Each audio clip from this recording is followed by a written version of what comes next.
Hello everyone. Good afternoon. It's 12:23 ng hapon dito. So, Happy New Year everyone.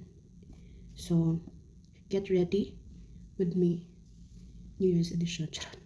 Bitaw Happy New Year sa tanan. I hope na okay lang ta. So, grabe katulong pero laban. Namit ako matulog. But I'm so grateful and thankful sa mga tao na nasa ko through the years. And I hope this 2026 maging successful na to.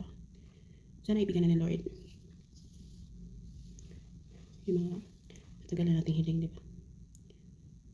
And basta thankful ako sa lahat ng mga blessing na dumating. Struggles kay dili man ta maging strong kung di ito na. So thankful pa rin tayo. So kumusta ang inyong New Year? Very okay lang. 2026 na pala. Bilis ng panahon ano. Gusto na akong ulit, char. Bitaw ay gusto na akong mag-for good sa Pilipinas. Kay lahi agi diri as in. Like na pa-share. Hindi na siya rant. New Year na New Year mag-rant. Noong 25, one of my family member tumawag from Pinas. And nasagot ko siya. Kaya nagabantay ko that time sa bat. Uy, ipitawag ko sa mga amo. Kaya kapila na ko kiingnan nga di daw maggamit ang cellphone sa ilang atubangan or kauban si bata. Explain ako on site. Especially na time difference. Matigid sila. Knowing na grabe sila mag-care sa ilang family. Okay? Family ang priority, di ba? Pero di sila kasabot sa mga sitwasyon sa katabang nila. Lang.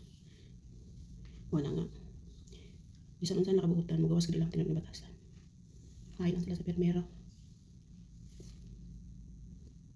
So, kinabuhi, dawato na nato. Pasubo naman ta. Ampo lang nato ang fermented healthy. May para makasugakot ta ba? Diba? So, yung ta makayanan.